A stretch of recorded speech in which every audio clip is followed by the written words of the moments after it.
नमस्कार, स्वागत है आपका इंडिया वॉइस में। मैं हूं आपके साथ दीक्षा चौधरी। सीधे लिए चलते हैं आपको प्रतापगढ़, जहां केंद्रीय मंत्री नितिन गडकरी क्या कुछ कह रहे हैं। मैं इस यशस्वी कार्य के लिए देश की जनता की ओर से आदरणीय योगी जी को बहुत बहुत धन्यवाद देता हूं, उनका अभिनंदन करता हूं।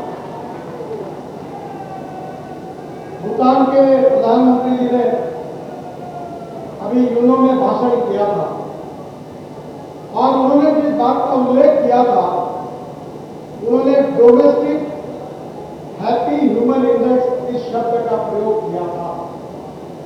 हम जिसको राम राज्य कहते हैं, वही राम राज्य की संकल्पना उन्होंने यूनो में कही थी। हर नौजवान युवक के हाथों में काम मिलेगा, खेत को पानी मिलेगा, कानून व्यवस्था अच्छी रहेगी, पीने के लिए शुद्ध स्वच्छ पानी होगा और जो गरीब जनता है, जनता और जनार्दन है, उनको रोटी, कपड़ा और मकान मिलेगा।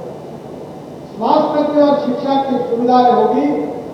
ऐसे ही भारत का निर्माण करना ये प्रधानमंत्री मोदी जी का सपना है और इसी भारत के निर्माण करने में उत्तर प्रदेश की भूमिका बहुत महत्वपूर्ण है। अगर प्रदेश का विकास करना है तो उद्योग आने चाहिए।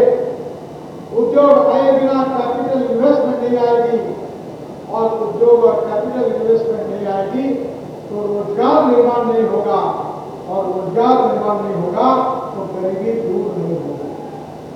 और इसी बात को लेकर एक तरफ किसानों की प्रगति और विकास और दूसरी ओर औद्योगिक विकास, तीसरी ओर इंफ्रास्ट्रक्चर का विकास, बिजली, पानी, रोड इंफ्रास्ट्रक्चर, इसका विकास, इन सब बातों पर उत्तर प्रदेश लगातार प्रगति कर रहा है। मुझे खुशी है कि आज 2200 करोड़ की लागत से 5 परियोजनाओं का शिलान्यास प्रतापगढ़ में हो रहा है। मैं संगमलाल गुप्ता जी जो सांसद है, वो बार बार इस बात के लिए मेरे पास आते थे। उनकी लगभग सभी बातों को आज पूरा करने का सौभाग्य मुझे मिला। इस बात के लिए मैं विशेष रूप से संगमलाल जी का बहुत बहुत अभिनंदन करता हूं, उनको धन्यवाद देता हूं। रायबरेली से प्रयागराज तक 3200 करोड़ की लागत से 105 किलोमीटर मार्ग का 4 लेन 2024 अक्टूबर तक पूरा किया जाएगा। 33 किलोमीटर का काम शुरू हुआ है और बाकी 63 किलोमीटर का काम जुलाई 23 में आरंभ हो जाएगा।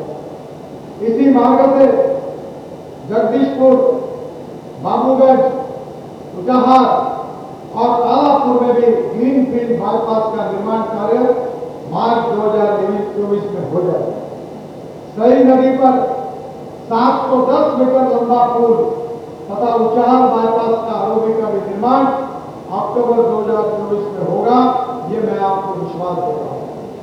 प्रतापगढ़ से सुल्तानपुर मार्ग के चौड़ीकरण के लिए हमने 1300 करोड़ रुपए की लागत से 43 किलोमीटर 4 लेन चौड़ीकरण का काम कराया जाएगा।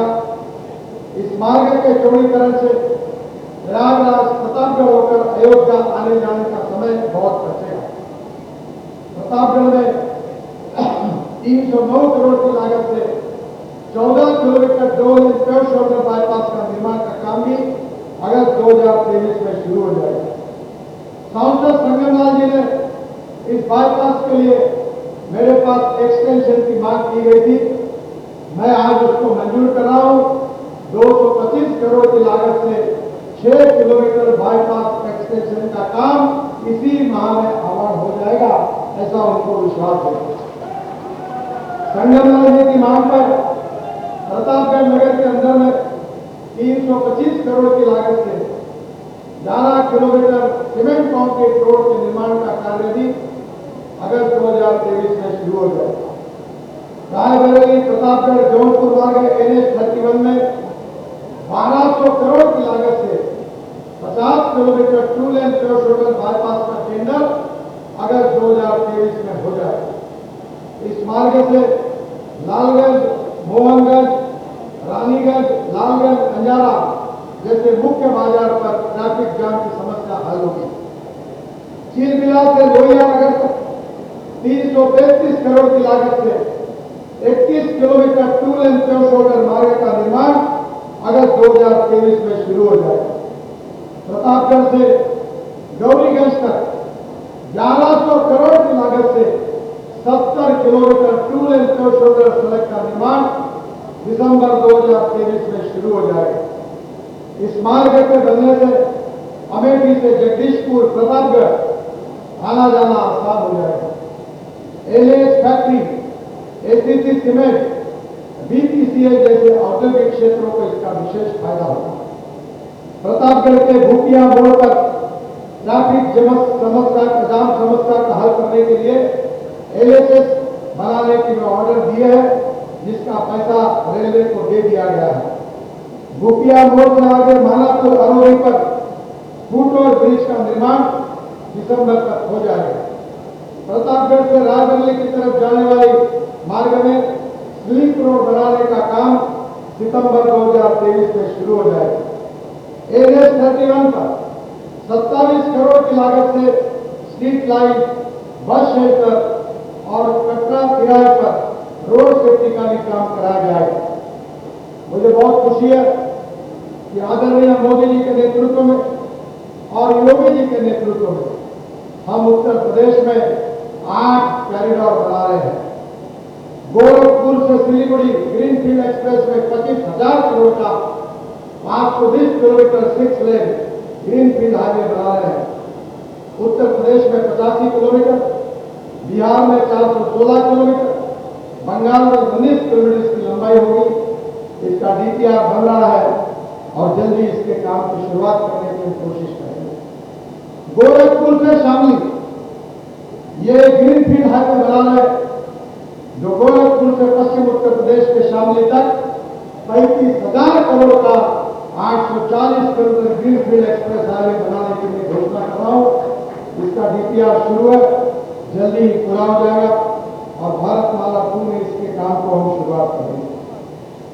गोरखपुर, बहराइच, बलरामपुर, अयोध्या, सीतापुर, शाहजहांपुर, अमरोहा, मुजफ्फरनगर और मेरठ से शामली तक चलेगा। मुझे बहुत विश्वास है कि ये उत्तर प्रदेश के विकास में बहुत मददगार होगा। वाराणसी से हावड़ा कलकत्ता ग्रीनफील्ड हाईवे 22,000 करोड़ का 620 किलोमीटर 6 लेन, ये भी हाईवे वाराणसी से हावड़ा, ये केवल 6-7 घंटे में पूरी होगी और इस रोड के बाजू में काफी बड़ा विकास भी होगा। इस काम को सितंबर 2023 तक हम कवर करेंगे। वाराणसी औरंगाबाद 14 इकोनॉमिक कॉरिडोर 5,000 करोड़ की लागत से 262 किलोमीटर 6 लेन ये कॉरिडोर बन रहा है और ये दिसंबर 2023 में इसका काम अभी चल रहा है और दिसंबर 23 में ये पूरा हो जाएगा और 70 किलोमीटर का काम जून 2024 तक पूरा होगा। गाजीपुर, बलिया, मांझीगढ़ ये ग्रीनफील्ड लिंक है। बलिया को पूर्वांचल एक्सप्रेसवे से जोड़ने के लिए 5,311 करोड़ की लागत से 135 kilometre 4 lane greenfield Ballia link expressway बना रहे हैं। यह लिंक एक्सप्रेसवे गाजीपुर और बलिया से होकर बिहार और मांझीगढ़ तक जाएगा। कानपुर लखनऊ ग्रीनफील्ड हाईवे बना रहे हैं, जिसमें कानपुर से लखनऊ 35 मिनट में हो जाएगा। मुझे विश्वास है कि दिल्ली देहरादून का काम शुरू है। 12,000 करोड़ का 210 किलोमीटर दिल्ली से देहरादून 2 घंटे में, हरिद्वार 3 घंटे 2.5 घंटे में, मेरठ 45 मिनट में और दिल्ली से मुंबई 12 घंटे में, जयपुर 2 घंटे में, अमृतसर 4 घंटे में, श्रीनगर 8 घंटे में और कटरा 6 घंटे में होता है। मुझे विश्वास है कि सहारनपुर बाईपास भी हम 2,000 करोड़ की लागत से हरिद्वार के ग्रीनफील्ड कॉरिडोर में बना। भोपाल कानपुर इकोनॉमिक कॉरिडोर ये भी 12,000 करोड़ की लागत से 411 किलोमीटर इसके भी निर्माण कार्य का शुभारंभ हुआ। अभी कानपुर से भोपाल आने के लिए 15 घंटे लगते हैं, बाद में ये केवल 8 घंटे में होगा। मुझे खुशी है कि मोदी जी के नेतृत्व में और योगी जी के नेतृत्व में अयोध्या में भव्य राम मंदिर निर्माण हो रहा है। हम सबको इसकी खुशी है और इसलिए अयोध्या से चित्रकूट तक जो वनवास में गए थे परशुराम, वहां 5,000 करोड़ की लागत से 258 किलोमीटर मार्ग टू लेन फ्लोर विकसित किया जा चुका है। इसके साथ साथ 7,500 करोड़ की लागत से 4 लेन भी हो रहा है। प्रतापगढ़ से चित्रकूट तक 150 किलोमीटर का काम अगस्त 2023 में शुरू हो जाएगा। सुल्तानपुर से प्रतापगढ़ 44 किलोमीटर 2023 दिसंबर में शुरू हो जाएगा और सुल्तानपुर से अयोध्या ये 46 किलोमीटर 23-24 में सैंक्शन हो जाएगा। मुझे बहुत खुशी है कि हमारे श्री संगमलाल जी ने लखनऊ, वाराणसी, रामगढ़ को दक्षिण उत्तर की तरफ से जोड़ने की मांग की है। तो प्रतापगढ़ से नितिन गडकरी को आप सुन रहे थे। फिलहाल वक्त हो चुका है छोटे से ब्रेक का, फौरन हाजिर होंगे। ब्रेक के बाद आपका फिर स्वागत है। बढ़ते हैं अगली खबर की ओर। कांग्रेस नेता प्रमोद तिवारी ने आज भाजपा पर जमकर हमला बोला है। प्रमोद तिवारी ने कहा कि भाजपा से लोग परेशान हैं और आगामी 2024 तक लोकसभा चुनाव में उनका हारना लगभग तय है। तिवारी ने इसके साथ कहा कि सभी दल भाजपा को एक एक करके छोड़ रहे हैं। कांग्रेस नेता ने आगे कहा कि भाजपा का कोई भी साथ नहीं देगा और पार्टी केवल 100 सीटों पर ही सिमट जाएगी। उन्होंने कहा कि अभी से कई राष्ट्रीय पार्टियां भाजपा का साथ छोड़ चुकी हैं और आगे भी उनका यही हाल होने वाला है। सपना आता है सो बोल देते हैं। दूसरे दलों के लोग मना कर चुके, ममता जी ने नहीं कहा। ये तो भारतीय जनता पार्टी को रात में सपना आता है सो बोल देते हैं। डरे हुए, सहमे हुए, घबराए हुए लोग जिनकी 100 सीटें नहीं आनी है। अगर 1 to 1 जिसका प्रयास 23 को होने जा रहा है हो गया तो दूसरे दलों। उधर हरियाणा के फरीदाबाद में गर्मी के प्रकोप बढ़ने से बल्लभगढ़ सिविल अस्पताल में मरीजों की संख्या बढ़ने लगी है, जिसमें डायरिया, उल्टी, वायरल बुखार, हाइड्रेशन जैसे मरीज अस्पतालों में इलाज कराने के लिए पहुंच रहे हैं। वहीं डॉक्टर योगेंद्र ने बताया कि तापमान के बढ़ने से और गर्म हवा चलने से लोगों को काफी परेशानियों का सामना करना पड़ रहा है। पहले से ज्यादा ओपीडी में मरीजों की संख्या बढ़ने लगी है। साथ ही उन्होंने कहा कि लोगों से गर्मी से बचाव के लिए अपील भी की। उन्होंने कहा कि जरूरी हो तभी घर से बाहर निकले।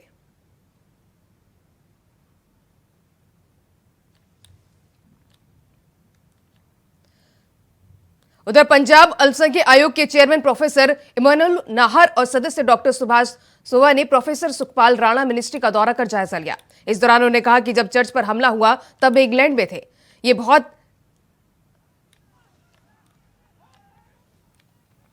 इसके साथ ही उन्होंने कहा कि एफआईआर दर्ज कर ली गई है, लेकिन ऐसे लोग सांप्रदायिकता को बढ़ावा दे रहे हैं और प्रशासन को इसे नियंत्रित करना चाहिए। हमारा किशन भाईचारा हमेशा शांति से रहता है और सभी को सद्भावना का संदेश देता है।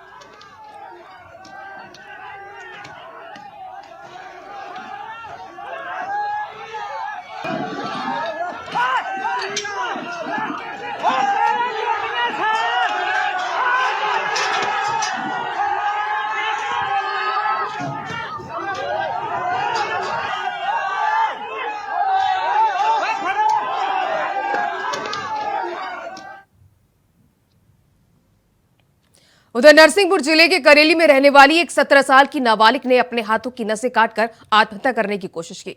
दरअसल युवती एक बीजेपी के युवा नेता से परेशान थी, जिसके चलते उसने ऐसा कदम उठाया। वहीं पीड़िता ने आरोप लगाया कि आरोपी ने बात न मानने पर नाबालिग के माता पिता को भी जान से मारने की धमकी दी है।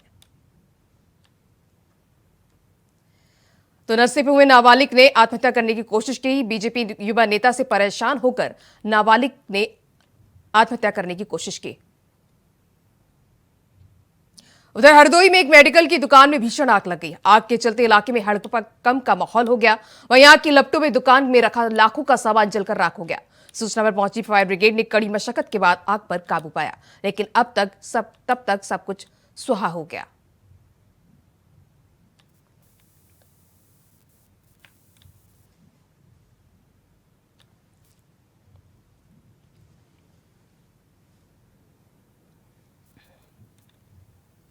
साल 2024 के लोकसभा चुनावों से पहले विपक्षी दलों को एकजुट करने में लगे बिहार के सीएम नीतीश कुमार को लेकर जेडीयू अध्यक्ष लल्लन सिंह का बड़ा बयान सामने आया है।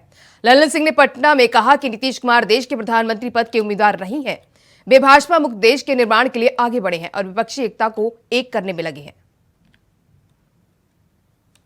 निर्माण के लिए आगे बढ़े हैं और विपक्षी एकता को एक करने में लगे हैं। आप लोग इस तरह का नारा लगाते हैं, इससे विपक्षी एकता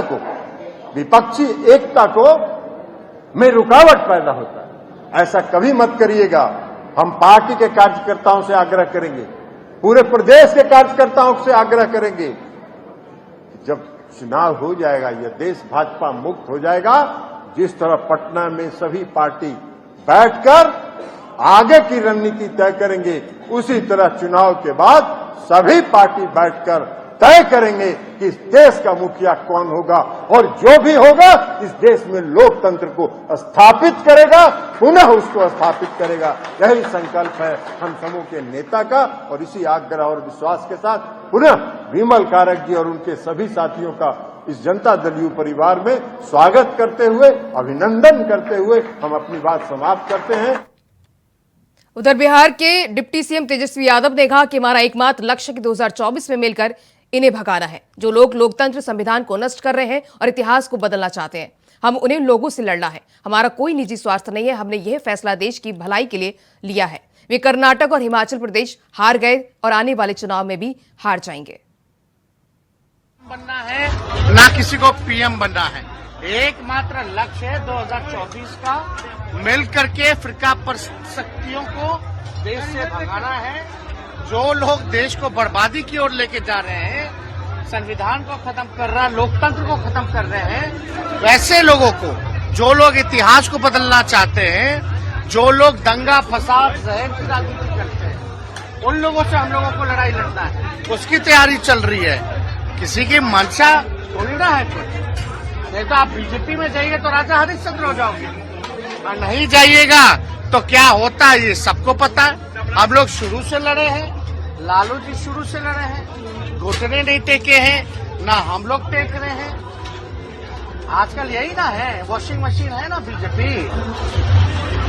इतना बड़ा से बड़ा भी दागी नेता जो है भाजपा में चला जाएगा तो राजा हरिश्चंद्र बन जाता है, कोई कार्रवाई नहीं कर सकता क्योंकि वो भाजपा में शामिल हो गया। तो ये सब चीजें तो है ही, लेकिन हम लोगों की अपनी कोई मंशा नहीं है। ये देश हित के लिए है, बिहार के लिए है, इसलिए हम लोगों ने ये फैसला लिया।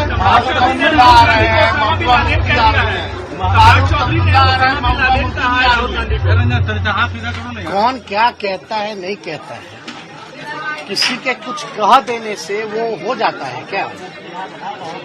कोई भी टिप्पा टिप्पणी करता है, लेकिन ये गंभीरता दिखाता है ना, ये गंभीरता पता चल रहा है कि इन लोगों के पास देर डोंट हैव एनीथिंग, कोई मुद्दा नहीं है, एजेंडा नहीं है। किसी का चरित्र हनन करने के लिए ये लोग किसी भी हद तक जा सकते हैं, कुछ भी किसी को बना सकते हैं। तो इन लोगों पे तो हम लोग टिप्पा टिप्पणी करते नहीं है। अब उनको जो बनाना है भाई बनाए, लेकिन एक बात तो सही है ना कि कर्नाटका में तो हार हुई, हिमाचल प्रदेश में हार हुई, आने वाले राज्यों में भी हार होगी। ये लोग बनाते रहे, हिंदू मुसलमान, दंगा फसाद, जहर बोना, कश्मीर, इन सारी चीजों पर चर्चा करें। हम लोग जनता के मन की बात पर विचार करेंगे, उनकी क्या मांग है, क्या वो अपेक्षा रखता है भारत सरकार से, इस बात को हम लोग उठा रहे। चाहे मजदूर हो, किसान हो, नौजवान हो, विकास की बात होनी चाहिए और पॉजिटिव बात होनी चाहिए, सकारात्मक राजनीति होनी चाहिए। तो ये लोग तो नकारात्मक लोग। बयान को कैसे देख रहे थे? मांझी जी कह रहे हैं, मांझी जी। फिलहाल इस बुलेटिन में बस इतना ही। खबरें लगातार जारी है। नमस्कार।